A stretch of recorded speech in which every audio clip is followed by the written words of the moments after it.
Going green doesn't have to break the bank. We're giving you simple solutions to reduce your carbon footprint on a budget. Is your bathroom stuck in a time warp? You can stop living in the past with an easy bathroom remodel by Bath Fitter. I'm not going to do the time warp. Details. I almost did the time warp, but I won't. Don't do and we've got mortgage options for Native Americans. Let's do the time warp again.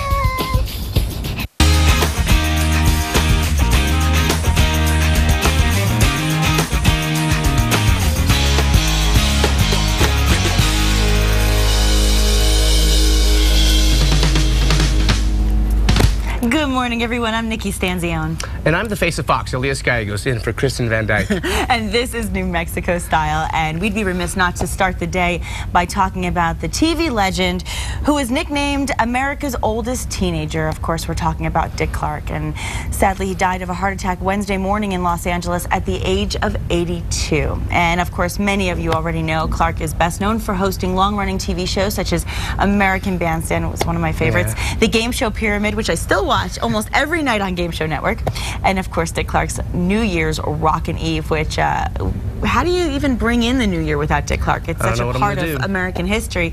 You know, he also had shows like TV's Bloopers and Practical Jokes, and you may know that he also created the American Music Awards, just to name a few of his many amazing credits. A legend, to say the least. Yeah. Clark had been in St. John's Hospital in Santa Monica, California, after undergoing an outpatient procedure Tuesday night and suffered the heart attack. Following the procedure, sadly, attempts to resuscitate him were unsuccessful. Clark is survived by his wife, KRQE, and his 3 children. He created memories and traditions in the music television world that will live on in all our lifetimes for many years to come. Yeah, I mean, you know, it's like he's such a staple in television, but it's beyond that. I mean, he's just, it's like there's nobody who doesn't know who Dick Clark was, and he's such a mogul. I mean, he started so many of the things. You watch a show like American Idol. I mean, last night Ryan Seacrest began the show talking about him, and you could tell he got very choked because Dick actually employed Ryan. He had him when he had his stroke. He had Ryan take over for Rockin' New Year's Eve. I don't think you can really quantify how many careers Dick Clark launched. Right. Music, television, radio. Sure. Beauty products, like whatever. He was an icon and a legend, and he'll be missed. And a lot of the hosts out there, I mean, myself included, we look at what he's done and we think, gosh, if only I could even have a career half that incredible. And you know, his legacy basically spans generations. There's arguably nobody who doesn't know who Dick Clark is or who hasn't seen a Dick Clark production. So it's a sad day, but he's had an amazing life, and we're very lucky we've been privy to it. Yes, and Fox News correspondent at Ainsley Earhart has more on this. He was an icon. People loved watching him. He's going to be surely missed. The man who helped bring rock and roll into the mainstream on the television show American Bandstand passed away Wednesday. Now fans across the nation are reacting to his death. New York City is the site of Dick Clark's New Year's Rockin' Eve. I grew up with him from day one. You know, American Bandstand, always on TV, and you know, many New Year's Eves right here in Times Square. In Branson, Missouri, folks set up a makeshift memorial outside of Dick Clark's American Bandstand Theater. My parents were kids in the 50s, so I grew up with him. And then, you know, of course, been on Bloopers and Practical Jokes with Ed McMahon. He really just spanned generations. And in Los Angeles, flowers adorn his star on the Walk of Fame. I just think he was always a very calming presence and just, you know, always seemed really approachable. But it's not just fans feeling saddened by his death. A number of celebrities are also feeling the loss. My mother grew up with Dick Clark. I grew up with Dick Clark. Everyone has grown up with Dick Clark. I have a very, you know, strong love affair with Dick Clark, and I will miss him. He was an incredible man. He had a lot of elegance, a lot of class, a really good spirit. Television host and radio personality Ryan Seacrest says Clark was his mentor. He puts it simply. We will miss him, and there will be nobody like him. Among Clark's many credits are the $25,000 Pyramid, TV's Blooper and Practical Jokes, and the American Music Awards. His accomplishments have landed him into the Rock and Roll Hall of Fame, the Radio Hall of Fame, and the Academy of Television Arts and Sciences Hall of Fame. In New York, Ainsley Earhart, Fox News. What a life. And, you know, I met Dick Clark. Wow. Yeah, I don't know if you guys remember, there was a show called The Other Half. It was kind of like The View, but it was from the male perspective, and it was probably Mario around 2000. Lopez. Yeah, Mario, and it was around 2003, I think, when I was living in LA, and a friend of mine was friendly with Mario, so we went to the show, and he took photos with us. If I can get that photo, I'll try to get it and put it up on the show. But what a nice man. He was really humble, and I'll never forget that moment. That was definitely one of those life-changing moments, you know? Yeah, and Dick Clark was a legend, and like I said, he will be greatly missed. He will, but never forgotten. So anyway, meanwhile, there's a lot of news going on locally, and there's only one person we want to get the news from, right? That's right. Let's check in with KRQE News 13 anchor Elizabeth Alvarez. Hi, Elizabeth. Good morning. Hey, good morning, guys. Happy Thursday. Happy One Thursday. day away from the weekend, or the start of the weekend, I guess. Good morning to you at home. Topping your morning news headline this morning. Albuquerque's public school district is doing damage control this morning after getting hit with a class action lawsuit. This comes after the Associated Press reported several school districts throughout the country, including APS, were overreacting. At least their school resource officers were, apparently during certain scenarios. A local civil rights attorney, Shannon Kennedy, filed the lawsuit against APS on behalf of some of the alleged victims, claiming police and deputies were arresting students for things like talking in class, talking back to police, or having cell phones. City police have settled the lawsuit, but the sheriff's office and APS have not. We'll keep you posted on what happens. Sunland Park, New Mexico finally has a new mayor this morning, but there is still so much controversy going on down there. Last night, the city council appointed Javier Pereira to lead the city.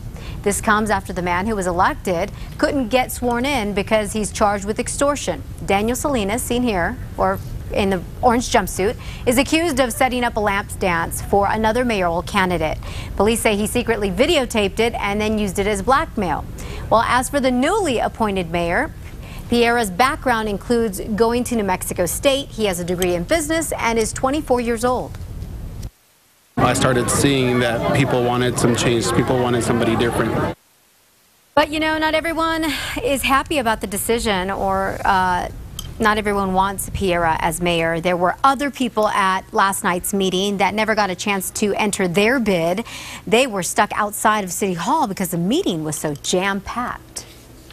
Cops need your help this morning trying to locate one of New Mexico's most wanted criminals. 30-year-old Fletcher Schaefer of Santa Fe is wanted right now for violating his probation. This is a picture of him here. The U.S. Marshals Service is looking for this guy. They say he's been on the run since March of last year. Schaefer has ties in New Mexico, Florida, South Carolina, and North Carolina. Anyone with information is urged to call the U.S. Marshals Service in Albuquerque. Well, the number of weapons that Albuquerque police are confiscating is staggering. We have learned that behind a massive vault and locked gate at APD, there are rows and rows of guns. This is actual video of those weapons we're talking about. 1,200 weapons to be exact. Police say they were all confiscated last year. That's about 3 guns a day, if you think about it, that they've collected from crime scenes and from suspects in Albuquerque alone. The guns are tagged, tested, and run through a database. Police say they are destroyed or returned to their owners when they are no longer needed for evidence. Last year, the crime lab destroyed nearly 6,000 guns.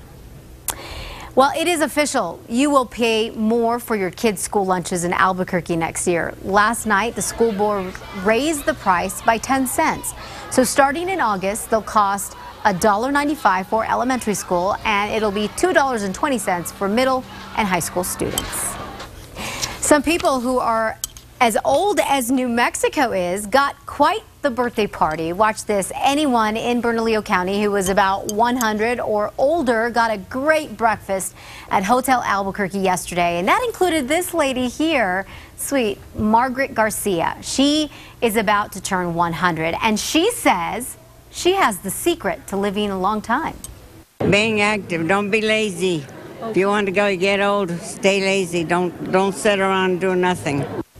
She knows what she's talking about. The county is also taping interviews with everyone celebrating their birthdays to put them in the state archives. And that wraps it up for your Thursday morning headlines. Be sure to start your day with Matt Morrow, Kristen Van Dyke, and me every weekday morning beginning at 4:30 a.m. on KRQE News 13. Nikki, Elias, I'm going to send it back to you. Thanks, Elizabeth. Thank you, Elizabeth. You did a little salute, a Yes, little I did. salute to Dick Clark. I love that.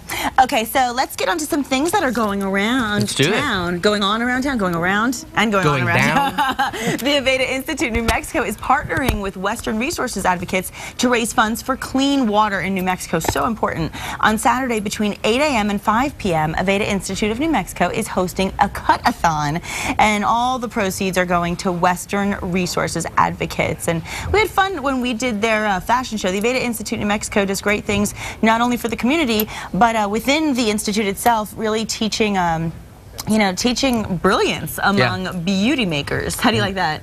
It's good. And on Sunday at 8 a.m. you can walk or bike. The water for 4 Mile Walk begins and ends at the Aveda Institute.